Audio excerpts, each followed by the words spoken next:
சத்யாவில் எல்லாம் வாங்கலாம் லேடீஸ்.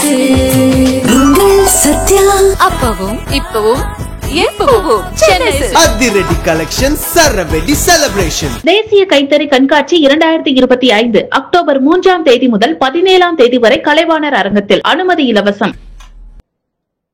முதல்ல உங்கள ஒருத்தனை இங்க நிக்க வச்ச உங்களுக்கு நன்றி.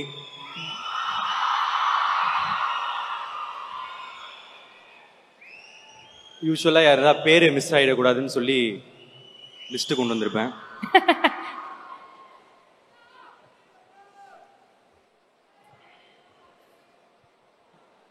ஸோ நான் வந்து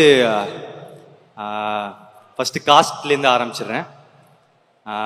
சரத்குமார் சார், சார் ஃபர்ஸ்ட் இந்த படத்தை ஒத்துக்கினதுக்கு ரொம்ப நன்றி சார். நான் வந்து நினச்சி கூட பார்க்கல, நான் பார்த்து வளர்ந்த ஹீரோஸ் கூடலாம் நான் வந்து நடிப்பேன்னு. நீங்கள் ஃபர்ஸ்ட் எனக்கு ஸ்வீட்டாக வந்து போன லவ் டுடேல வந்து அர்ஜுனா அர்ஜுனா அந்த பாட்டை வைக்கிறதுக்கு அலோவ் பண்ணதுக்கு ஃபர்ஸ்ட் தேங்க்யூ. அதுலேருந்து நான் உங்க கூட சேர்ந்து நடிப்பேன்னு நான் நினைக்கல. Is one of the most charming persons I've ever seen. நான் வந்து அவரை செட்டில் வந்து பார்த்த உடனே இவரோட வயசு என்னவா இருக்கும் இப்படின்றது மட்டும்தான் எனக்கு வந்து தோணிட்டே இருந்துச்சு. அப்போ அவர்கிட்ட சீக்கிரட்டா போய் கேட்டேன், சார் என்ன சார் உங்க வயசு என்ன சார்னு எனக்கு ஒரு நம்பர் சொன்னாரு. நீங்க நம்ப மாட்டீங்க, அப்புறமா வந்து விக்கிபீடியா எல்லாம் சர்ச் பண்ணி பாருங்க. அதுக்கப்புறமா வந்து சார் சாரி சார் போட்டு கொடுக்கல. ஸோ அப்புறம் என்ன சார் சீக்ரெட்டு அப்படின்னு கேட்டேன். காலையில் எழுந்த உடனே ஒரு பீட்ரூட் ஜூஸ் குடிப்பேன் பிரதீப் அப்படின்னாரு. அன்னிலேருந்து இன்னைக்கு வரைக்கும் நான் பீட்ரூட் ஜூஸ் மட்டும் தான் குடிச்சிக்கிட்டு இருக்கேன். அந்த வயசுல வரும்போது நான் அப்படி இருந்தேன்னா எனக்கு சந்தோஷமா இருக்கும். ஸோ சார் நீங்க 170 ஃபில்ம்ஸ் மேல பண்ணி நிக்கேத் சார் சொன்ன மாதிரி நீங்க எல்லாருமே ஈக்குவலா ட்ரீட் பண்ணி ரொம்ப ஹம்பிளா இருந்ததுக்கு ரொம்ப தேங்க்யூ சார். அடுத்து மமிதா. மமிதா வந்து நான் வந்து ஒரு ஷார்ட் ஃபிலிம்ல பார்த்தேங்க. இந்த லவ் டுடே பண்ணும் போது ஹீரோயின்ஸ் தேடிட்டு இருந்தேன். அப்போ வந்து மமிதா ஒன்னுத்த வந்து சாப்பாடை வந்து அப்பளத்தை உடச்சு நக்கி சாப்பிட்ற மாதிரி ஒரு வீடியோ பார்த்தேன். பயங்கரமா இருந்துச்சு. செம்மையா எக்ஸ்பிரஷன்லாம் தராங்களே அப்படின்னு சொல்லிட்டு இவங்களை கான்டாக்ட் பண்ணோம். கான்டாக்ட் பண்ணா அப்போ வந்து மணங்கான் அப்போ அவங்க பண்றதா இருந்தது, ரொம்ப பிஸியா இருந்தாங்க. என்னென்னமோ ட்ரைலாம் பண்ணேன், வணங்கான் டீம் கிட்ட பேசினேன், என்னென்ன ட்ரை பண்ணேன். ஆனா அந்த டைம் ஒர்க் பண்ண முடியல. அப்பத்துலேருந்தே எனக்கு ஒர்க் பண்ணணும்னு ரொம்ப ஆசை. அப்போ திடீர்னு கீர்த்தி வந்து எனக்கு சொன்னாரு, இந்த படத்துக்கு மமிதா பற்றி பேசியிருக்கேன். நாங்கள் ஆக்சுவலாக அவ்வளோ டிஸ்கஸ் பண்ணல, எனக்கே வந்து சர்ப்ரைஸாக தான் சொன்னார். எனக்கு செம்ம ஹாப்பி, ஏன்னா இவங்களோட ரொம்ப ஒர்க் பண்ணின்னு வந்தேன். ப்ளஸ் இந்த கேரக்டர் வந்து ரொம்ப ஸ்ட்ராங்கான கேரக்டர்.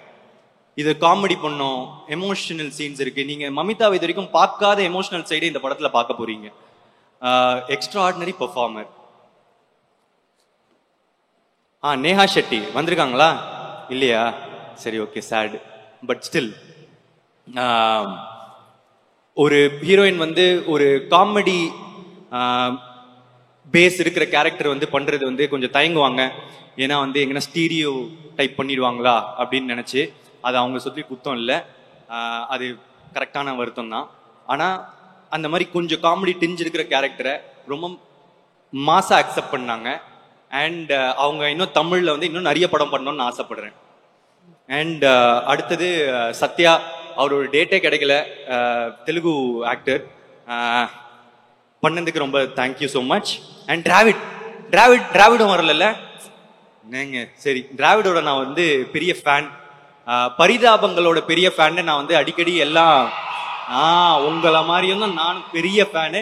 ஒரு படம் ஆரம்பிக்கும் போது அவங்க கிட்ட கால் அடிச்சிருவேன், இந்த படத்துல ஒர்க் பண்ணலாமா, இந்த படத்துல ஒர்க் பண்ணலாம். ஏதாவது ஒன்று மிஸ் ஆகிட்டே இருந்துச்சு. இந்த டைம் திருப்பி வந்து கீர்த்தி வந்து டிராவிட் போலாமா அப்படின்னு சொல்ல உடனே நான் செம்ம ஹாப்பி. ஏன்னா நான் ஒரு டைமும் அவர் இந்த லேடிஸ் கெட்டப்பு இதெல்லாம் போடும் போது நான் ரொம்ப ரசிச்சு பார்ப்பேன். எனக்கு டிராவிடோட ஒர்க் பண்ணது வந்து ஒரு கோ ஆர்டிஸ்டோட ஒரு ஃப்ரெண்டு கிடைச்சிட்டான் அப்படின்ற சந்தோஷம் எனக்கு இருக்கு. அண்ட் அடுத்து ஹித்துவும் இங்க இல்லை. ஹித்து வந்து ஒரு பெரிய அவர் ஆக்சுவலா வந்து மலையாளத்துல ஹீரோங்க.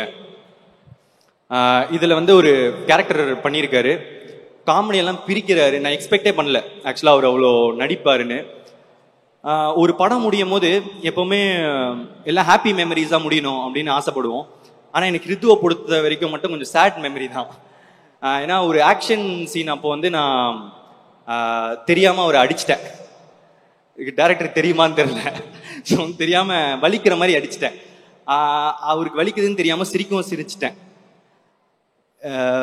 அது ஃபர்ஸ்ட்லேருந்து கில்ட்டு ஒரு மாதிரி இருந்துகிட்டே இருந்துச்சு. எப்போ அவரை பார்த்தாலும் சாரி சொல்கிறது கஷ்டமாகவே இருக்கும். ஏன்னா ஒருத்தரை தெரியாமல் காயப்படுத்திடா மன்னிச்சிருவாங்க, ஆனால் வழியில் இருக்கிறவனை பார்த்து சிரிச்சா மன்னிக்கவே மாட்டாங்க. ஸோ ரொம்ப சாரி ரிது. அதுக்கப்புறம் ஐஸ்வர்யா, தேங்க்யூ. ரோஹிணி மேம் திரும்ப ஒரு சீனியர் ஆர்டிஸ்ட், ரொம்ப ஸ்வீட்டாக இருந்தாங்க, தேங்க்யூ ஸோ மச். அப்புறம் வினோதினி மேம், அப்புறம் ஒரு குட்டி குழந்தை பார்ப்பீங்க படத்தில், அழுது என்ன சாவிச்சிச்சு, அழுதுகினே இருக்கும் நடிக்கும் போது, ஐயோ. ஆனால் ஓகே கியூட், சரி. அதுக்கப்புறம் பெசநகர் ரவி, பாட்டி தாத்தாலாம் ஒரு பட்டாளமே இருக்கு. அதுக்கப்புறம் நம்ம உமா கொடுத்த ஒரு நாய், தேங்க்யூ ஸோ மச் என் உமாவை எடுத்துக்கினதுக்கு. அதுக்கப்புறம் டூட் கேங் மெம்பர்ஸ்ல வந்து நிறைய ஒரு கண்டென்ட் கிரியேட்டர்ஸ் நிறைய பேர் இருக்காங்க.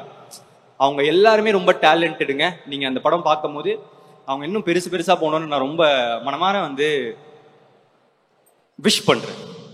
ஸோ அதுக்கப்புறம் க்ரூ எப்பவுமே நான் வந்து டைரக்டர் வந்து லாஸ்டா சொல்லுவேன். ஆனா இந்த டைம் இந்த மொத்த ஸ்டோரியுமே நான் இங்க டைரக்டர் கிட்டே இருந்து ஆரம்பிச்சா ரொம்ப நல்லா இருக்கும் அப்படின்னு நான் வந்து ஆசைப்படுறேன். ஜாலியா பேசலான்னு இருந்தேன், ஆனா அவர் பேசினது பார்த்து எனக்கு கொஞ்சம் எமோஷன் ஆயிடுச்சு, ஏன்னு வரேன்.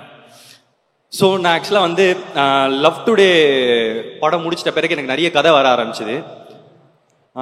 கதை வந்தால் என்ன சொல்லுவேன், சினாப்சிஸ் கதை சுருக்கம் வந்து மெயில் பண்ணுங்க அப்படின்னு சொல்லுவேன். அப்போது அந்த மாதிரி தான் டூடோட சினாப்சிஸ் வந்துச்சு, படித்தேன், இன்ட்ரெஸ்டிங்காக இருந்துச்சு. ஆனால் நான் அப்போ தான் லவ் டுடே பண்ணியிருந்தேன், அதுக்கப்புறம் எல்ஐகேவும் அப்போது பண்ணியிருந்தேன். இன்னும் டிராகன் அக்செப்ட் பண்ணல. ஆமாம், டிராகன் இன்னும் முடிவாகல. அப்போது டூட் பார்த்தா திரும்ப லவ் ஸ்டோரி வேணுமா, அப்புறம் ஹீரோ வேற இந்த மாதிரிலாம் பண்ணுறானே, நமக்கு இந்த ரிஸ்க் எடுக்கலாமா, இந்த மாதிரிலாம் யோசிச்சுட்டு சரி எதுக்கு ரிஸ்க்கு வேணாம் அப்படின்னு சொல்லிட்டு அனுப்பிச்சிடுங்க மெயிலு அப்படின்னு சொல்லிட்டு அனுப்ப சொல்லிட்டேன். சரி முடிஞ்சிடுச்சு அப்படின்னு பார்த்தா திருப்பி வேற ஒரு இடத்துலேருந்து கால் வரும். கீர்த்தின்னு ஒரு பையன் உங்களுக்கு வந்து ஒரு கதை சொல்லணுமா? இல்லைங்க நான் ஏற்கனவே அந்த கதை கேட்டு பார்த்துட்டேன் இல்லைன்னு. திரும்ப அதுக்கப்புறம் வேற கீர்த்தின்னு ஒரு பையன், திரும்ப எங்கன்னா பண்ண கீர்த்தின்னு ஒரு பையன் என்ன விடவே மாட்டேங்கிறான் அப்படின்னு சொல்லிட்டு சரி பார்த்தா மைத்ரி ஆஃபீஸ்லேருந்து ரவி சார் வந்து கால் பண்ணாரு. Pradeep, I heard a really nice story. சொல்லுங்க சார். என்ன இல்லை கீர்த்தின்னு ஒரு பையன். சார் சொல்லுங்க சார். இல்லை அவர் வந்து நீங்க நடிச்சா சூப்பரா இருக்கும் அப்படின்றாரு. சரி நான் சொல்லலை, நான் ஏற்கனவே இந்த கதை கேட்டிருந்தேன், ஐ மீன் படிச்சிருந்தேன் அப்படின்னு. சரி மைத்ரி வேற பெரிய பெத்த ப்ரொடியூசர், கேட்டுருவோம். ஸோ வந்து கூப்பிட்டேன். எனக்கு அதை தாண்டி என்னன்னா, என்னடா நம்ம வேணான்னு சொல்லியும் நம்ம தான் வேணும்னு ஒருத்தன் சொல்றானே, யாரா அவனை நான் பார்த்தே ஆகணும் அப்படின்னு சொல்லிட்டு எனக்கு ரொம்ப ஆசை. சரி கூடுவோன்னு சொல்லிட்டு வந்தா தினசா ஒரு கேரக்டர் வருது. இந்த சட்டெல்லாம் வந்து போட்டுட்டு அந்த பட்டன் கூட இது வரைக்கும் இந்த லூசா ரெண்டு கையும் இந்த மாதிரி வந்து அவுத்து விட்டுட்டு ஒரு இப்படி இந்த மாதிரி வந்து நிக்கிறான். ஓகே சொன்ன உடனே கீர்த்தி சொல்லிட்டு ஷேக் ஹேண்ட் வேற சொல்லிட்டு உட்கார்ந்தாரு. உட்காந்து நான் வந்து கேட்குறேன், ஏன் ஒய் மீ அப்படின்னு கேட்டோடனே, இல்லை ப்ரோ நான் வந்து லவ் டுடே படம் பார்த்துட்டு எனக்கு ரொம்ப பிடிச்சிருந்துச்சு. அதுக்கப்புறம் நான் ஒரு கதை வச்சிருந்தேன், அது நீங்கள் பண்ணால் நல்லா இருக்கும், நான் படம் பார்த்துட்டு வர உங்களுக்கு ஏற்ற மாதிரிலாம் வந்து மாற்றினேன் அப்படின்னாரு. எனக்கு ஏற்ற மாதிரி மாற்றினீங்களா? இதை நம்பலாமா நம்பக்கூடாதா? இவனை பார்த்தா நம்புற மாதிரி இல்லை, ஆனால் கேட்கறதுக்கு நல்லா இருக்கு. நம்பி ஏமாந்தா அப்புறமா சோகமா இருக்கும். சரி நம்புனா இப்ப சந்தோஷமா இருக்கும், நம்பி தொலைவோம் அப்படின்னு சொல்லி கதையை சொல்லுங்க அப்படின்னு சொல்லி கேட்க ஆரம்பிச்சேன். அப்போ கதை சொல்ல ஆரம்பிச்சாரு. Scene by scene, dialogue by dialogue நிறுத்திட்டாரு. நான் வந்து திரிச்சிட்டேங்க உண்மையா. இந்த கதை நரேஷன் முடிச்சிட்ட பிறகு ஆனா எனக்கு ஒரு சின்ன டவுட், அதே தான். லவ் ஸ்டோரி இப்போ திரும்ப 2 படத்துக்கு இது பண்ணணுமா அப்படின்னு மனசுல ஓடிட்டே இருந்துச்சு. இல்லைங்க அப்புறம் பண்ணலாம், உங்களுக்கு திரும்ப நான் எதாவது பண்ற டைம்ல நான் உங்களுக்கு சொல்றேன், நீங்க ஃப்ரீயா இருந்தீங்கன்னா நம்ம ஒர்க் பண்ணலாம் அப்படின்னு சொல்லிட்டு சொல்லியிருந்தேன். சரி அவ்வளவுதான் முடிச்சிட்டோம், இவரை பார்த்தாச்சு அப்படின்னு சொல்லி விட்டுட்டு அடுத்த நாள் ப்ரொடியூசரை கூப்பிட்டு வந்துட்டாருங்க. ப்ரொடியூசரை கூப்பிட்டு வந்து திரும்ப வந்து இல்ல நீங்க நினைக்கிற மாதிரி இது லவ் ஸ்டோரி மட்டும் இல்ல அப்படின்னு வந்து என்கிட்ட எனக்கு எக்ஸ்பிளைன் பண்றாங்க. எனக்கு அப்போ அவ்வளவா புரியல, இது வந்து ஃபேமிலி என்டர்டெய்னர் அது இதுன்னு சொல்றாங்க. பட் எனக்கு இருந்த குழப்பம் இருந்துகிட்டே இருந்துச்சு. இது இல்லை சார் நம்ம அப்புறம் பண்ணலாம் அப்படின்னு சொல்லிட்டு விட்டுட்டேங்க. ஒரு 4-5-6 மாசம் அப்படியே போச்சு. ஆனா மனசுல ஓடிக்கிட்டே இருக்கு கதை. எந்த ஷூட்டிங் போயிட்டு வந்தாலும் வந்து சில நேரத்துல கனவுலலாம் வரும் சில டைலாக்ஸ். ஸோ திடீர்னு ஒரு நாள் எழுந்திரிச்சிட்டு ரமேஷ் என்னோட ஆளினால் அவர்கிட்ட வந்து சொன்னேன், அவர் டைரக்டர் என்ன பண்றாருன்னு கேளுங்க அப்படின்னு வந்து கேட்டிருந்தேன். அப்போ சொன்னாங்க, ப்ரோ அவர் வந்து வேற ஒருத்தர்கிட்ட சொல்லி ஓகே பண்ணிட்டாரா, இருந்தாலும் உங்களை மீட் பண்ணோன்னு கேட்கிறாரு. சரி வர சொல்லுங்க சொல்லிட்டு வந்தாரு. வந்துட்டு சொன்னாங்க, ப்ரோ இந்த ஒன்று ஓகே பண்ணிட்டேன்னா பட் இன்னும் கொஞ்சம் தள்ளி போற மாதிரி இருக்கு, நான் உங்களுக்கு என்னன்னு சொல்றேன், நான் பார்த்து உங்களுக்கு சொல்றேன் இப்போ அப்படின்னா. ஓகே சார் சொல்லிட்டு போனாரு. போயிட்டு அதுக்கப்புறம் திருப்பி வந்தாங்க. வந்துட்டு ப்ரோ அது கொஞ்சம் தள்ளி தான் போகுது, நம்ம பண்ணலாம் அப்படின்னு வந்து சொன்னாரு. ஆனாலும் எனக்கு அந்த சின்ன டவுட் இருந்துச்சு, ப்ரோ இந்த ஹீரோ இப்படி எல்லாம் பண்றாரு, இதெல்லாம் ஓகேவா, என்னை வச்சு காமெடி பண்ணிட மாட்டீங்களே அப்படின்னு கேட்டேன். அப்போ கீர்த்தி சொன்னாரு, ப்ரோ என்ன நம்புங்க அப்படின்னா. எனக்கு கோமாளி டைம்ல என்ன பார்த்த மாதிரியே இருந்துச்சு. அந்த அந்த அவரோட எஃபர்ட், அவரோட பர்சியவரன்ஸ், அவரோட ஒரு விஷயத்த சாதிக்கணும்னா அதுக்கான என்ன முயற்சி வேணா எடுக்கலாம் அப்படின்ற ஒரு போற எக்ஸ்டென்ட் இருக்குல்ல, அதை நான் வந்து கீர்த்தி கிட்ட பார்த்தேன். அண்ட் அவ்வளோ சின்சியாரிட்டி, நான் எதுக்கு இந்த பையனை நம்பலாம் அப்படின்னு தோணுச்சு. நான் ஓகே அப்படின்னு சொன்னேன். அன்னிக்கே எனக்கு ஒன்று தோணுச்சு, ஆனா அப்ப நான் சொல்லலை. அன்னிலேருந்தே நான் அவர் வந்து என் தம்பி மாதிரி தான் பார்க்க ஆரம்பிச்சேன். இன்னைக்கு வரைக்கும் நான் வந்து அவரை அப்படிதான் நடத்துறணும். என் சைட்ல இருந்து பாதி நேரம் நமக்கு இருக்கிற ஃபீலிங்ஸ் மற்றவங்களுக்கு இருக்காம கூட போகலாம், அதெல்லாம். ஸோ ஆனா நீங்க ஸ்டேஜ்ல பேசும்போது கூட எனக்கு ரொம்ப எமோஷனலா இருந்துச்சு. ஏன்னா நான் உங்க தம்பியா தான் பார்க்குறேன். ஸோ என்னன்னா ஷூட்டிங் ஆரம்பிச்ச உடனே என்னோட நம்பிக்கை வந்து தப்பு இல்லை அப்படின்னு தோணுச்சு. Extraordinary sense, collaborative dialogue sense வந்து நான் கூட அவர்கிட்ட கேட்டேன், நான் டைரக்ட் பண்ணும்போது எனக்கு டைலாக்ஸ்லாம் எழுதி தரீங்களா, என்ன ஸ்வீட்டா ஓகேன்னுலாம் சொன்னாரு. ஸோ அந்த லெவலுக்கு டேலண்டடான ஒரு பர்சன். நான் வந்து கொஞ்சம் ப்ரௌடாகவே சொல்லிக்க போறேன், நான் வந்து ஒரு பெரிய டைரக்டர் தமிழ் சினிமாவுக்கு வர போறாங்க. யா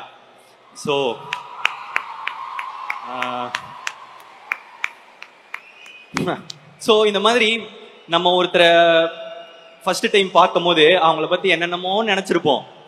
ஆனா அவங்க தான் நம்மளோட அதுக்கப்புறம் ஃப்ரெண்டாவோ, அண்ணனாவோ, தங்கச்சியாவோ, லவ்வராவோ, பொண்டாட்டியாவோ, புருஷனாவோ இருப்பாங்க.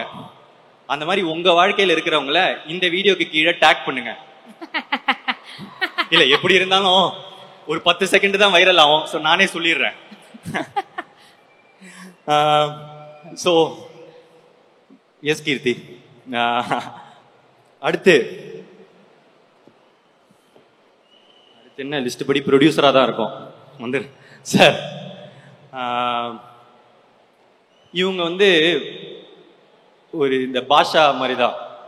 இவங்க வந்து India's one of the biggest producers. ஆனா காமிச்சிக்கிறது அப்படி எதுவுமே இல்லை. மாணிக்கம் மாதிரியே இருப்பாங்க. சார் நீங்க பாஷான்னு எங்களுக்கு தெரியும், ஏன் மாணிக்கம் மாதிரியே பிஹேவ் பண்றீங்க? நிறைய இருக்கும்ல சார், அந்த மாதிரிதான் நானே இருப்பேன். ஸோ வந்து ஆனா அவ்வளோ ஹம்பிள் மேக்ஸ். நம்ம ஒரு ப்ரொடியூசர் அந்த மாதிரிலாம் வந்து காமிச்சிக்க மாட்டாங்க. ஒரு கதை அவங்களுக்கு பிடிச்சிருச்சுன்னா அதை நடத்த வைக்கிறதுக்கு, அதை நல்லபடியா உருவாக்குறதுக்கு என்ன எக்ஸ்டென்ட் வேணா போறாங்க. Ravi sir and Naveen sir, one of the passionate producers I've ever seen. நான் இதை சொல்லாமன்னு தெரியல, எனக்கு ஆக்சுவலா ஃபவுசின்னு ஒரு படத்தோட லைட்டா கிளிப்பிங்ஸ்லாம் காமிச்சாங்க, பிரபாஸ் சார் படம் வரப்போது, நீங்கெல்லாம் பார்ப்பீங்க. What a fashion, extraordinary sir. And தப்பா சொல்லிட்டேனா சார், வெளியே சொல்லக்கூடாதா? Sorry sir. ஸோ எனக்கு உங்களோட ஒர்க் பண்ணது ரொம்ப happy sir. Thank you so much. And Anil sir எங்க வைல்டு ஃபயர் காணோம். சரி. ஸோ அண்ட் ஏஜிஎஸ் சினிமாஸ் வந்து டிஸ்ட்ரிபியூட் பண்றாங்க. சார் சாரி சொல்ல மாட்டேன். ப்ரொடியூசர் வந்து கீர்த்தி, அன்னைக்கு உங்களுக்கு ஞாபகம் இருக்கான்னு தெரியல, ஆனா எனக்கு பயங்கர ஹிட்டிங் ஸ்டேட்மெண்ட்.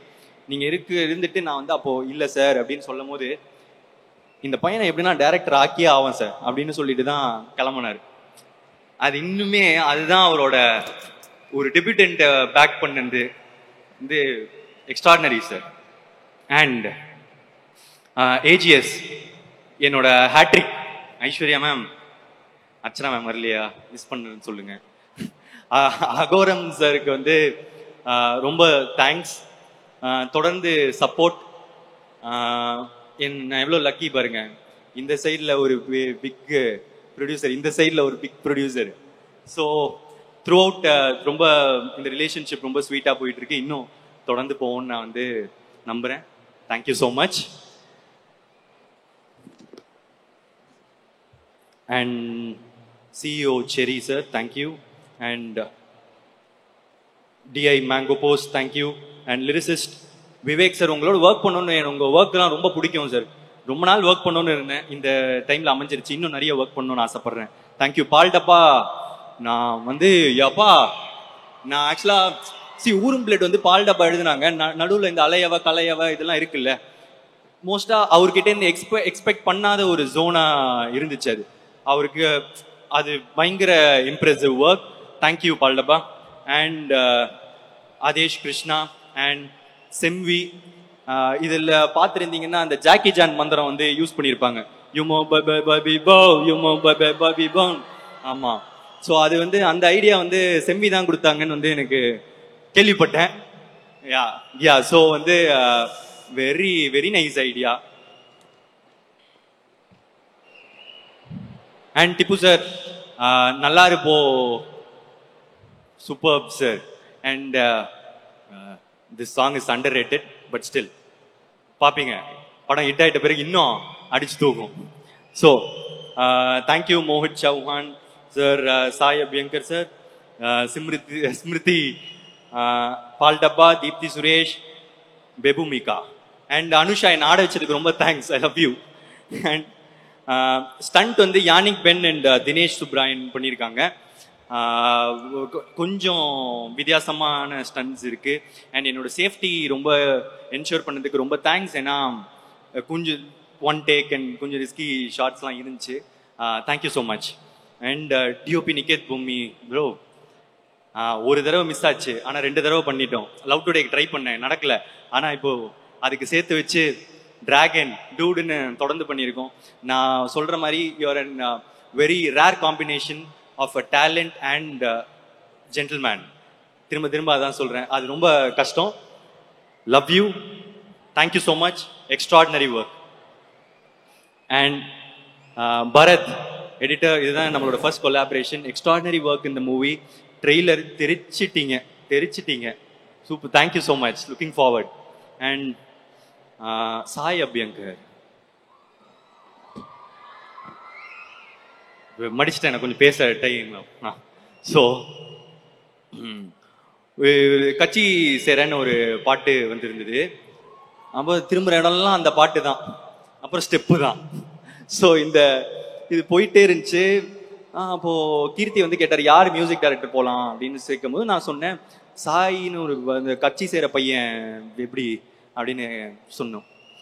அப்போ ஆமா இல்லை ப்ரோ, நல்ல டேலண்டாக தான் இருக்கிற மாதிரி. இல்லை, நான் போறேன், பாட்டு போட்டாலே பயங்கரமா கத்துறாங்க, நீங்க போய் ஒரு தடவை கேட்குறீங்களா, ஒரு தடவை மீட் பண்றீங்களா, ஒரு பேங்க்லாம் எப்படி இருக்குன்னு பாக்குறீங்களா, இல்லை உங்களுக்கு போகலனாலும் ஓகே, எனக்கு அவரோட ஒர்க் பண்ணணும்னு ஆசையா இருக்கு, நான் சும்மா போறேன், இல்லை அப்புறமா கூட நான் ஒர்க் பண்ணிப்பேன், நான் போயிட்டு அவரோட பாட்டெல்லாம் எப்படி இருக்குன்னு நான் கேட்டுட்டு வரேன் அப்படின்னு சொன்னாலே, இல்லை ப்ரோ நான் போய் மீட் பண்றேன், நான் எல்லாம் கேட்டு வரேன்னு சொல்லிட்டு போனார். போயிட்டு அடுத்த நாள் வந்தாரு. வந்துட்டு ப்ரோ ஆசை கூடன்னு ஒரு பாட்டு போட்டு வச்சிருக்காரு, எனக்கு ரொம்ப பிடிச்சிருக்கு, எவ்வளோ ஹிட் ஆகும்லாம் தெரியல, ஆனால் எனக்கு ரொம்ப பிடிச்சிருக்கு அப்படின்னு சொன்னார். ஓகே, 2 நாள் ஆச்சு, பாட்டு வெளியே வந்துச்சு, ஸ்மாஷ். ஸோ எல்லா சைட்லயும் வந்து ஆசை கூட போயிட்டே இருந்துச்சு. அப்படியே அமுக்குங்கடா இவனை அப்படின்னு சொல்லிட்டு 2 பேரும் சேர்ந்து அமுக்கணும். அமுக்கி திரும்பி பார்த்தா பின்னாடி 8 பேரு லைன்ல நிக்கிறாங்க. இந்த டைரக்டர், அந்த டைரக்டர், அந்த ஹீரோ, இந்த ஹீரோன்னு ஓவர் நைட் லைக் எல்லாரும் they want to work with Sai Abhyankar and கான்ஃபிடென்ட்டா சொல்லலாம் the next big thing. yeah so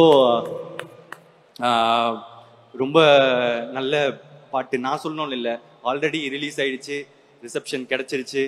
thank you so much. And என்னை பாட வச்சதுக்கு, ஆக்சுவலாக என்னை பாடணும்னு ரொம்ப நாள் ஆசை இருந்துச்சுங்க. ஆமாம், நான் வந்து என்ன பண்ணுவேன், லிரிக்ஸ்லாம் வந்து நான் டைரக்ட் பண்ணும் போது நான் லிரிக்ஸ்லாம் எழுதி அனுப்பும் போது பாடி அனுப்புவேன். ஸோ தட் மியூசிக் டைரக்டர் வந்து கேட்டாருன்னா, பிரதீப்பே நல்லா பாடுறானே, ஏன் நீங்களே பாடக்கூடாது அப்படின்னு கேட்பாங்க அப்படின்னு சொல்லிட்டு பாடி பாடி அனுப்புவேன். ஆனால் அவங்க கரெக்ஷன்ஸ் மட்டும் தான் சொல்லுவாங்க, இந்த லிரிக்கை இப்படி மாத்திக்கலாமா, அந்த லிரிக்கை இப்படி மாத்திக்கலாமான்னு. சரி, ஆசையை குழி தோண்டி மண்ணுல புதைச்சிட்டேன்.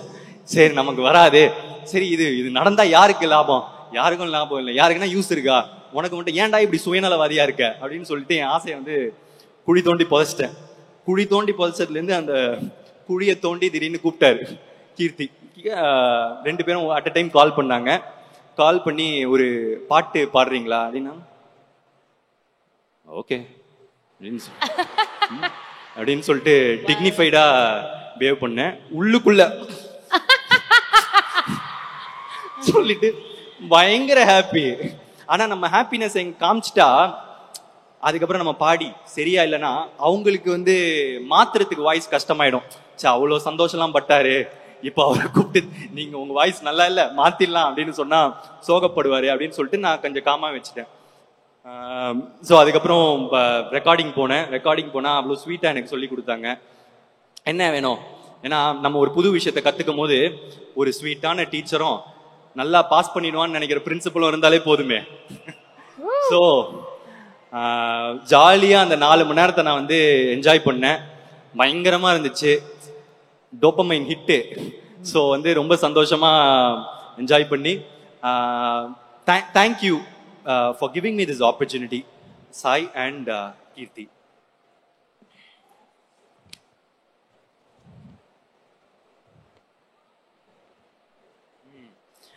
ஆர்ட் டைரக்டர் வந்து PL Subendran, thank you for coordinator everything. பீஸ்ஃபுல்லாக போச்சு. Latha Naidu, the production designer of this film. உங்களுடைய நிக்கத்தோட காம்போ பயங்கரம். இந்த அவருக்கு விஷுவல்ஸ்க்கு தேவையானது நீங்க பண்றதும் அண்ட் டைரக்டருக்கு, and it has a quirky touch to every thing. எனக்கு அது ரொம்ப ரியலாகவும் இருந்துச்சு, குவர்க்கியாகவும் இருந்துச்சு. அண்ட் டப்பஸ் நாயக், என்னோட ஆஸ்தான சவுண்ட் மிக்சர், இந்த படத்துக்கும் பண்ணியிருக்காரு. Thank you so much. Sound engineering Rajesh Kannan. Poster வியாக்கி, ஆக்சுவலாக ஒரு நியூ டேலண்ட், இப்போ புதுசாக வந்துட்டு இருக்காரு. பயங்கரமா இருக்கு போஸ்டர்ஸ் எல்லாம், extraordinary, long way to go. And costume designer Poornima Ramasamy, அவங்க வந்து டேரக்டரும் அவங்களும் சேர்ந்து டேரக்டர் மாதிரி என்ன ஆக்கிட்டாங்க. சட்டை வெள்ளை எல்லாமே பட்டன்லாம் அவுத்து விட்டு லூஸ் ஆக்கி ஒரு கூலா இருந்துச்சு, புதுசா இருந்துச்சு. எனக்கு வித்தியாசமாகவும் இருந்துச்சு, நல்லாவும் இருந்துச்சு. தேங்க்யூ. என்னோட பிஆர்ஓஸ் சுரேஷ் சந்திரா சார், கோமாளிக்கு அப்புறம் இப்போ ஒர்க் பண்றேன். அண்ட் சதீஷ் தொடர்ந்து என் கூட இருக்காரு. Thank you so much. அதுக்கப்புறம் என்னோட டீம், என்னோட makeup artist Pavithra, thank you. And என்னோட ஹேர் ஸ்டைலிஸ்ட் ஷரண் MS. அப்புறம் என்னோட ரொம்ப ஸ்ட்ராங் பில்லர், என்னோட பர்சனல் அசிஸ்டன்ட் சேகர், அவர் இங்கே இல்லை, தேங்க்யூ ஸோ மச். அண்ட் என்னோட all in all Ramesh, thank you. And stills Dinesh, Think Music Mahesh, Mani, you've been a great support to this film. Netflix, Abhishek, Sudarshan, thank you so much, means a lot. Thank you throughout support பண்ணிட்டு இருக்கீங்க, thank you. And satellite partner Z, first collaboration, thank you. And press and media, thank you so much. எப்பவுமே ஒரு படத்துக்கும் உங்களோட support இருந்துட்டே இருந்திருக்கு, இந்த படத்துக்கும் பண்ணுவீங்கன்னு எனக்கு தெரியும். Thank you so much. And meme creators, தெரிச்சு தள்ளுறீங்க, பார்த்துட்டு தான் இருக்கேன். நாய் மீம்லாம் பார்த்தேன், சூப்பராக இருந்துச்சு. ஸோ வீடியோ எடிட்டர்ஸ், அலையவ கலையவ போட்டு போய்கிட்டே இருக்கு. தெரிக்க விடுறீங்க. Thank you so much. அண்ட் என்னோட ஃபேமிலி வந்திருக்காங்க. Thank you so much. அண்ட் அப்புறம் படத்தை பற்றி வந்துடுறேன். ரொம்ப சிம்பிள் தான், சின்னது தான். இது படம் வந்து ஒரு தீபாவளி படம். ஜாலியாக இருக்கும், காமெடி இருக்கும், ஃபைட் இருக்கும், எல்லாம் இருக்கும். ஸோ இந்த படம் வந்து இப்போ நம்ம ட்ரெய்லர் பார்த்துருப்போம். அதை தாண்டி ஆக்சுவலாக ஒரு ஸ்ட்ராங் சோஷியல் மெசேஜ் இருக்குங்க. டைரக்டர் வந்து ஒன்று சொல்ல ட்ரை பண்ணியிருக்காரு. அது ரொம்ப ஸ்ட்ராங்காக இருக்கும்னு நான் நினைக்கிறேன். இந்த டைமுக்கு தேவையான ஒரு விஷயமா இருக்கும். அண்ட் இது ரிலேட்டபிளாக இருக்குமா? ரிலேட்டபிளாக இருக்கும். யாருக்கெல்லாம் அப்படின்னு கேட்டிங்கன்னா, இன்னொருத்தங்களை சந்தோஷப்படுத்தி வச்சு அதுலேருந்து சந்தோஷப்படுற எல்லாருக்குமே இது ரிலேட்டபிளாக இருக்கும் இந்த படம். டூட் வந்து அதுதான், ஒரு கூலான கேரக்டர். மற்றவன் சந்தோஷத்துலேருந்து அவன் சந்தோஷப்படுறவன்.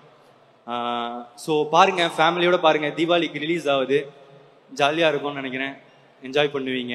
அண்ட் லாஸ்ட்டாக என்னோட fans, thank you so much. Thank you. நீங்கள் இல்லாமல் நான் இல்லைங்க, நீங்கள் இல்லாமல் நான் இல்லை. இப்போ இந்த டைம் தீபாவளிக்கு இந்த படம் வருது. ஒரு தீபாவளிலையும் நான் போய் ஒரு படம் பார்ப்பேன். எல்லாருமே தமிழ்நாட்டில் அது ஒரு கலாச்சாரம். ஏதாவது தீபாவளிக்கு ஒரு படம் பார்த்தே ஆகணும், பட்டாசு வெடிக்கிறோம், படம் பார்ப்போம். இந்த வருஷம் நீங்கள் உங்களோட நான் இந்த தீபாவளியை கொண்டாடுறேன்னு நினைக்கும் போது எனக்கு சந்தோஷமா இருக்கு. உங்கள் குடும்பத்தில் ஒருத்தனான மாதிரி எனக்கு ஃபீலிங்காக இருக்கு. பட்டாசு வெடிப்பீங்க, போய் படம் பார்ப்பீங்கன்ற போது ஏதோ உங்களோட சேர்ந்து தீபாவளி கொண்டாடுற மாதிரி இருக்குங்க. Thank you so much. இந்த பெரிய இடத்த எனக்கு கொடுத்ததுக்கு மக்களுக்கு ரொம்ப நன்றிங்க. Thank you so much.